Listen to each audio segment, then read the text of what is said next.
Hey guys, Prowl1701 here, and today we're going to finish our list ranking the top doctors from Doctor Who. Now, if you haven't seen part 1, you can click right over here, if I'm smart enough to remember to put the tag up there anyway. And it'll take you to part 1, where we count down doctors 14 through 8, because I do include the War Doctor on this list. And we discussed the bottom 7 doctors there, and we're going to be looking at the top 7 doctors here on this list. It's taking me a minute to get back around to it, but we're getting it finished up real quick, and we're going to jump right in and start with number 7 on the list, which is, appropriately, the 7th Doctor, Sylvester McCoy, who was my... I talked in my last video that Paul McGann was one of 2 things I really liked about the TV movie. The other thing was Sylvester McCoy. But I'll get to the TV movie after I talk about the TV show. Now, Sylvester McCoy's Doctor... really did have a lot of growth as a character, because his first season, his portrayal of the Doctor wasn't necessarily that great, and then the season itself really wasn't that great. Time of the Rani holds a special place in my heart, because I remember seeing it when I was little, but the effects on it aren't very good. It really is, when they do a season 24 box set, it's the episode that needs the new CGI. Because they do one each box set. That's the one that needs it. But I do like Dragonfire from that season. But overall, the season's not great. And he plays the Doctor more clownish and kind of buffoony. And it doesn't work. It's not bad, but it doesn't really work. It's really his second season, season 25, where he starts kind of coming into his own. We start seeing the master manipulator and chess player and like Remembrance of the Daleks and Silver Nemesis, which are really the same story when you think about it. But I actually really enjoy Remembrance, and I think Nemesis is okay. I think it's better than some people think it is. But we really start seeing more of his true darker nature. A lot of people call him the darkest of all the doctors, even darker than Eccleston. And we really see that in season 26, which I actually love. I love season 26. I think if seasons 24 and 25 had been as good as seasons 26, I think the series would have lasted longer. Because season 26 has Battlefield, Curse of Fenric, Ghostlight, and Survival. And I think all 4 of those are really good stories, especially the first 3. I really enjoy them. That's when we see him wearing the darker coat, the darker band around his hat, kind of signifying this darker approach he's taking. We see him manipulating companions. We find out why he's actually chose to have Ace travel with him, the actual reason why he got her. He's very manipulative, this Doctor, very much the chess player. And I like that. I enjoy that when she looks over him one time and he's just like, I enjoy that. He really has a lot of good moments. His final speech at the end of Survival, which is pretty much what ends the original series, is a great speech. It's great, and it has a little humorous part in it, which I like. His speech in Remembrance when he's telling off Davros, oh man, and Remembrance of the Daleks right there at the end, that's a great Doctor moment and a great Doctor speech, especially for the classic series. And then I really liked him in the TV movie. I actually enjoy him in the TV movie. He's my favorite part of the TV movie. I like McGann a lot in it too, but my favorite part is when McCoy's on screen. So I had to rank him above McGann. Simply because my favorite parts of the TV movie are the beginning with him in it. One, I like his outfit in the TV movie. It's a nice outfit. Doesn't have the corny question marks on it like his series outfit did. It looks very regal, very fitting for him. I like how he kind of grew his hair out. That's a cool look for him with the kind of long hair, very Doctor-like. You'll notice they use promotional shots of him from the TV movie on a lot of the Big Finish covers, because that's a very cool, regal look for his Doctor. And I wish we had gotten to see it more, since we really don't get an opportunity for that. And I absolutely love that moment in the TV movie right after he's got the TARDIS getting ready to land on Earth, and he goes to check on the container he put the Master's ashes in, and he finds it broken, and he just has this oh crap look on his face, like the camera pans in, and he's just like, that is such a cool look. He just sells it without saying a word, that crap, gotta change underwear, crap. It's a really good shot, and I really like. It's one of my favorite Doctor Who shots, like, ever. It's really good. And then, of course, the scene when the TARDIS first starts going up with, and fireworks and sparks, and he's over there shutting it down. That's pretty cool. I really like that moment. It's got some good music going. I like some of the music in the TV movie. So I enjoy it. I just wish we'd gotten more time with him there. And I don't like the way he goes out, because to me his doctor would have been a little more clever and wouldn't have gotten, would have checked outside before he walked out the door. Anyway, I really like Sylvester. He is good. We're going to move on to number 6, which is Christopher Eccleston.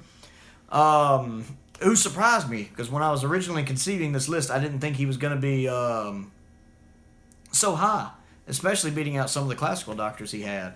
Again, these middle doctors, as I mentioned in part 1, these middle doctors were the hardest part. My top 5, I had down. My bottom 4, I had down. It was this 6 through 10, and especially the 6 through 9. They really flip-flopped. I couldn't quite figure out where to put them. That took some heavy thought.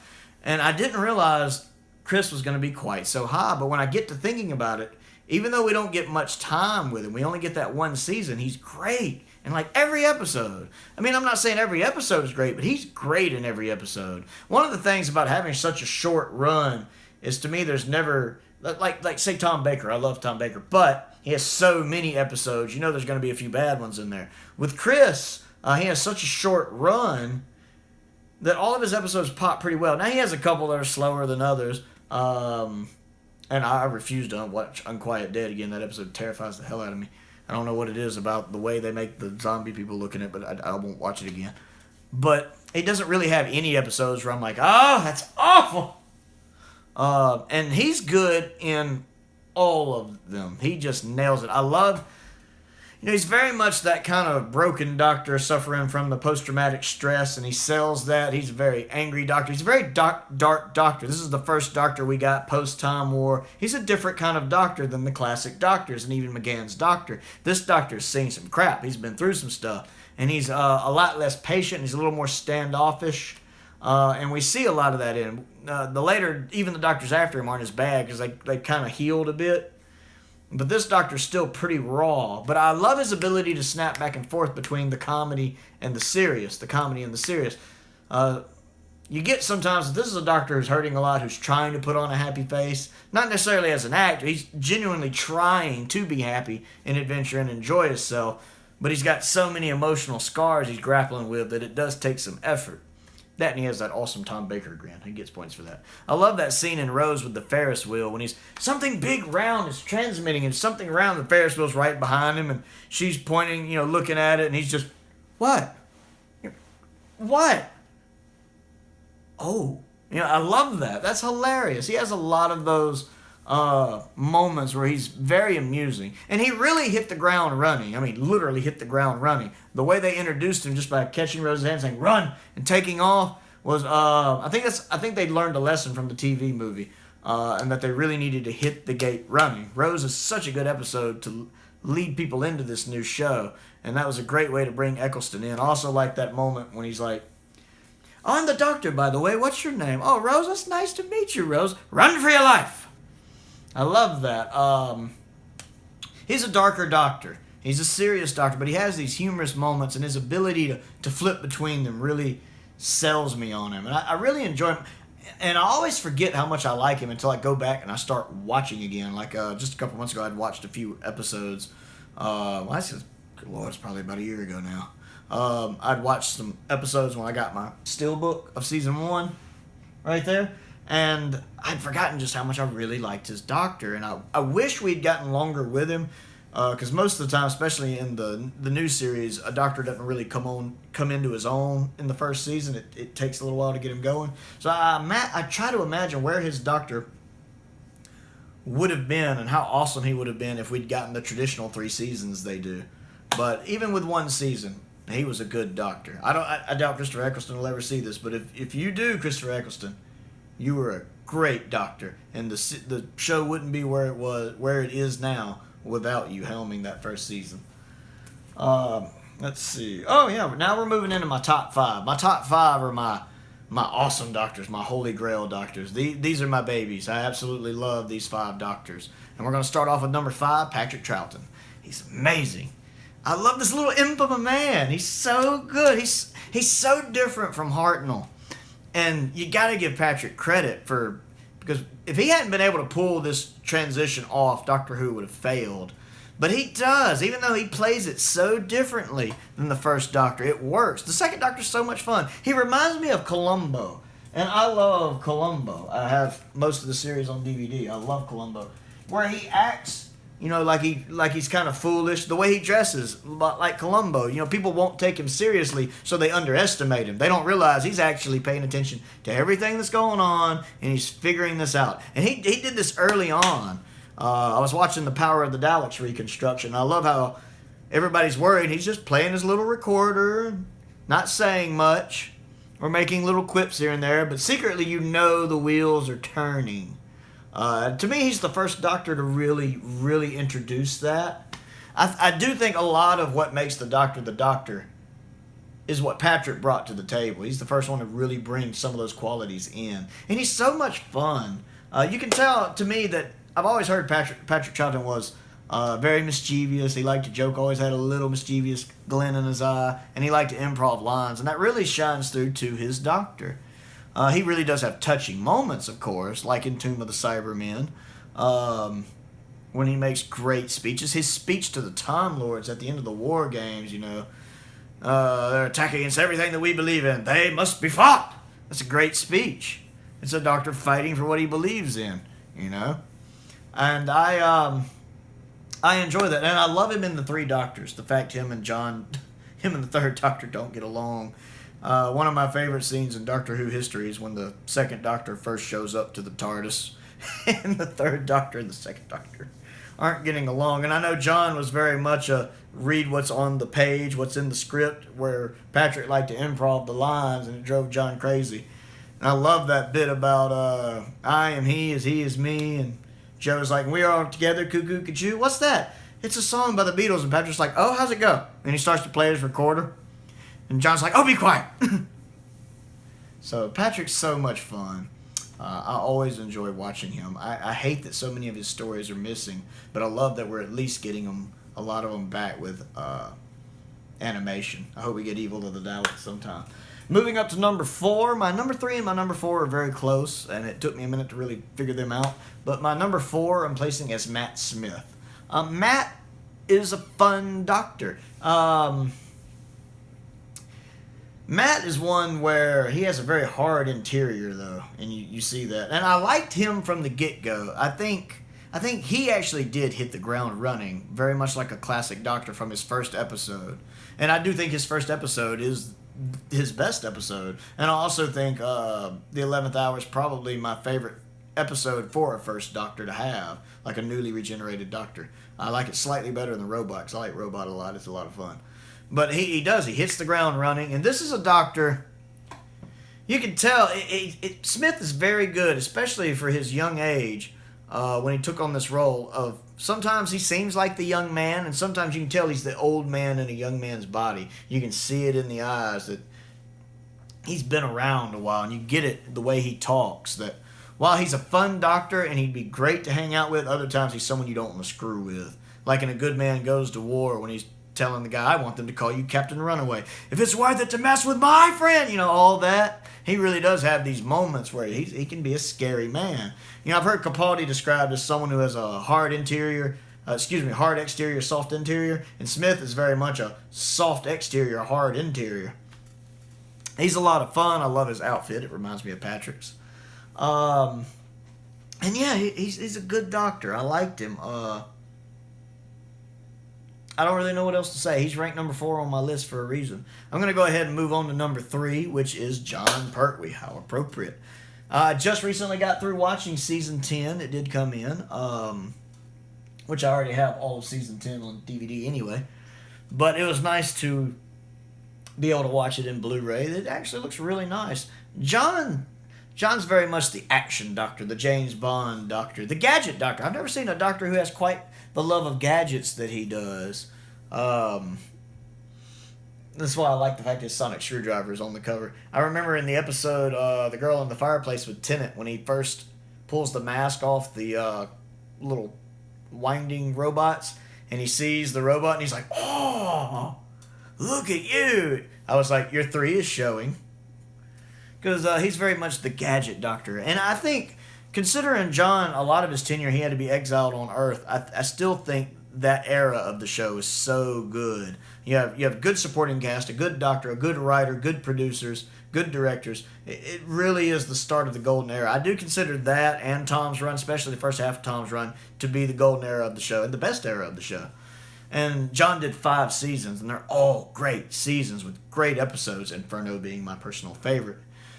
He plays the role. It's weird because some people talk about John like he's very flamboyant and over the top, but really, I agree with what like Barry Letts and Terrence Dix, I think, said that he's actually, if you think about it, or even I think it might have been Stephen Moffat. I was watching some of the behind the features on here.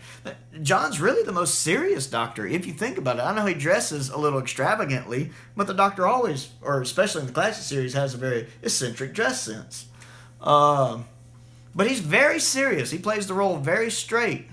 He has some humorous moments, but he usually plays the role very seriously. He's very action-oriented. He does a lot of fight scenes. You see him with his Venusian Aikido. I forget, it's Venusian Aikido. He sword fights a lot. You see him sword fight with the Master a lot. Roger Delgado's awesome. Still my favorite version of the Master. They very much are the Sherlock Holmes and the Moriarty to each other. And I love when they're fencing. Like, they have a very close respect for each other. And when I was watching these episodes, it just reminded me how much I love John. He seemed like he fit the role well. Once again, he's very different from Patrick. And again, I love the fact 2 and 3 don't get along. But he does his own thing with the Doctor. But he's a good Doctor.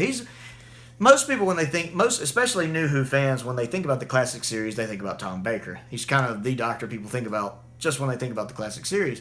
And as good as Tom is, and he's amazing, the one that I would point to besides Tom to watch is John. Because John is so good, and a lot of people who only watch the new series don't realize what they're missing with him. He's a fun Doctor. He's got so many good episodes. Not all of them, of course. I can't stand Ambassadors of Death. But, I mean, he's got Spearhead is good. Just in his first season, you have Spearhead, which is great. The Doctor and the Silurians, which is fantastic. The ending of that episode, the Doctor's final speech of that's one of the best speeches in the show's history, in my opinion. Inferno, my personal favorite. I love Inferno. It's so good. And then, of course, we have like the 3 Doctors, which is a fun one. Day of the Daleks is really good, especially if you watch the special edition with the enhanced effects. I really like the paradox involved with that. That's a lot of fun. My mind's blanking on me. Green Death, the one with the maggots, definitely a classic and quite possibly the saddest companion departure we've ever had. And I love how it's played with very little dialogue. It's so much is done with the actors with their faces. It's very heartbreaking. So yeah, John's great. Check him out. And moving up to number 2, the top 2 are also pretty close. And they're both great Doctors, and I think it's fitting one comes from one series and one comes from the other. My number 2 is David Tennant. David is, man, man, I'm feeling so worn out. It's hard to keep going. David is amazing. This little ball of energy. The series wouldn't be where it is now without him. I think he's the first Doctor of the new series that people really had time to fall in love with. Because Chris just was only there for that one season. So this was the first Doctor they really had a chance to attach to over a period of time.